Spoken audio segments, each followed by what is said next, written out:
जय माता रानी की स्वागत है दोस्तों आपका महायोग टीवी चैनल में। अगर आप अपनी जिंदगी में सफल होना चाहते हैं और एक समझदार व्यक्ति बनना चाहते हैं तो इस चैनल को प्लीज सब्सक्राइब करें, जिससे आपको भगवान से जुड़ी हुई सभी बातों का ज्ञान कराया जाएगा।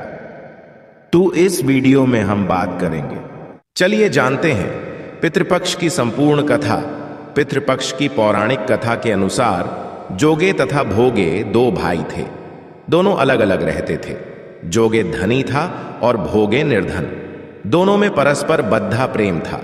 जोगे की पत्नी को धन का अभिमान था, किंतु भोगे की पत्नी बद्धी सरल हृदय थी। पितृपक्ष आने पर जोगे की पत्नी ने उससे पितरों का श्राद्ध करने के लिए कहा तो जोगे इसे व्यर्थ का कार्य समझकर टालने की चेष्टा करने लगा, किंतु उसकी पत्नी समझती थी कि यदि ऐसा नहीं करेंगे तो लोग बातें बनाएंगे। फिर उसे अपने मायके वालों को दावत पर बुलाने और अपनी शान दिखाने का यह उचित अवसर लगा। अतः वह बोली, आप शायद मेरी परेशानी की वजह से ऐसा कह रहे हैं, किंतु इसमें मुझे कोई परेशानी नहीं होगी। मैं भोगे की पत्नी को बुला लूंगी, दोनों मिलकर सारा काम कर लेंगी।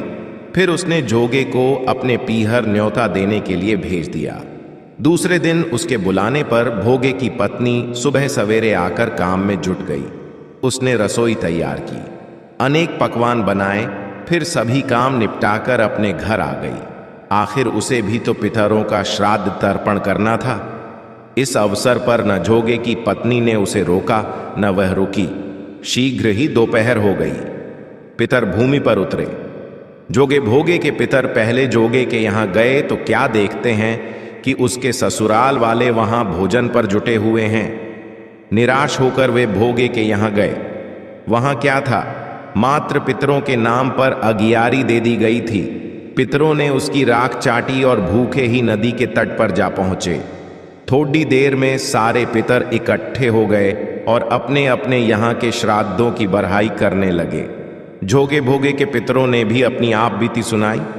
फिर वे सोचने लगे, अगर भोगे समर्थ होता तो शायद उन्हें भूखा न रहना पड़ ढाता, मगर भोगे के घर में तो 2 जून की रोटी भी खाने को नहीं थी। यही सब सोचकर उन्हें भोगे पर दया आ गई। अचानक वे नाच नाच कर गाने लगे, भोगे के घर धन हो जाए, भोगे के घर धन हो जाए। सांझ होने को हुई। भोगे के बच्चों को कुछ भी खाने को नहीं मिला था। उन्होंने मां से कहा, भूख लगी है।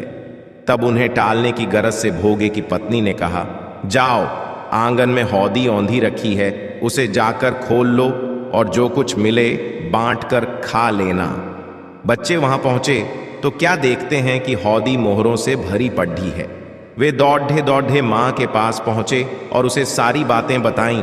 आंगन में आकर भोगे की पत्नी ने यह सब कुछ देखा तो वह भी हैरान रह गई।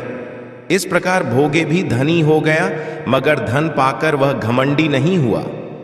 दूसरे साल का पितृपक्ष आया। श्राद्ध के दिन भोगे की स्त्री ने 56 प्रकार के व्यंजन बनाए। ब्राह्मणों को बुलाकर श्राद्ध किया, भोजन कराया, दक्षिणा दी। जेठ जेठानी को सोने चांदी के बर्तनों में भोजन कराया। इससे पितर बड्ढे प्रसन्न तथा तृप्त हुए। हमें आशा है कि आपको यह कथा बहुत अच्छी लगी होगी। अगर आपको यह कथा अच्छी लगी है तो इस वीडियो को लाइक करें। अगर आपको भगवान से जुड़े बातें और जानना है तो इस चैनल को सब्सक्राइब करें। फिर आप इस चैनल पर भी जाकर देख सकते हैं, बहुत सी वीडियो हमने बनाई है और जिन पर आपको बहुत अच्छी अच्छी ज्ञान की बातें पता लग जाएंगे। तो एक बार हमारे चैनल पर भी आप जरूर देखें। और आपको अगर हमसे कुछ पूछना है तो आप हमें कमेंट करके पूछ सकते हो।